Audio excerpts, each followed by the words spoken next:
Alexandre Dumas, auteur prolifique, connaît une certaine notoriété par son œuvre sur plus de 300 romans et pièces de théâtre connues du monde entier. Sa vie personnelle fut tumultueuse. Bien que déjà père de son fils Alexandre, et de Marie-Alexandrine de 2 maîtresses distinctes, il se mariera avec Ida Ferrier, actrice de son état. A posteriori de ce mariage raté, il aura encore de nombreuses liaisons desquelles naîtront 2 autres enfants naturels. Au sommet de sa gloire, et étant devenu riche, en recherchant le calme et la solitude, il fait construire en 1846 le domaine de Monte Cristo et le château d'If, qui deviendra son cabinet de travail. C'est sur une colline dominant la Seine à Port-Marly qu'Alexandre Dumas réalise sa plus belle extravagance. La demeure est de style Renaissance avec 2 tourelles et un petit clocher. Sur les façades richement sculptées, on distingue les portraits de grands écrivains que Dumas vénère comme Homère, Sophocle, Virgile, Dante, Shakespeare, ou encore Cervantes, Chateaubriand, Molière, Goethe, Byron et évidemment Victor Hugo, son ami de toujours. Les ouvertures sont richement décorées par de superbes vitraux définissant la pièce.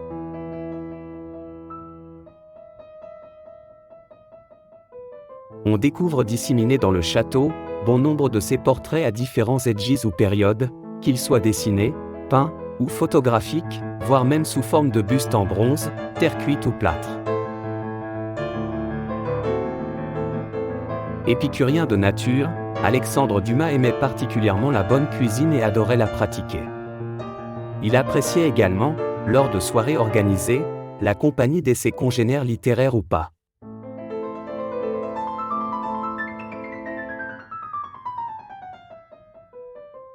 Sa carrière littéraire commença très jeune, en écrivant des scénettes puis des pièces de théâtre, qui lui permettront de devenir célèbre et rapidement riche. Il écrira beaucoup de pièces dramatiques qui rencontreront un franc succès. En parallèle, il créera des quotidiens directement liés à ses œuvres. L'œuvre d'Alexandre Dumas est universelle, avec un total de 2540 traductions, il vient au 13e rang des auteurs les plus traduits en langue étrangère. Face à son fameux château de Monte Cristo, Alexandre Dumas voulut un castel néo-gothique entouré d'eau, son cabinet de travail. Dumas disait qu'il avait là une « réduction du paradis terrestre », à l'image de son extravagance. Ce château est baptisé par Dumas « Château d'If », car il se trouve au milieu d'une petite pièce d'eau matérialisant l'isolement de l'écrivain, retranché derrière les douves et auquel on accédait, à l'époque, par un pont-levis. Il s'y enferme durant de longues heures pour écrire en paix. Ce charmant édifice présente des particularités architecturales hors du commun. Dumas y imprime définitivement son âme, les titres de 88 de ses ouvrages sont gravés dans la pierre. Alexandre Dumas s'éteignit le 5 décembre 1870 à Neuville-les-Pollets.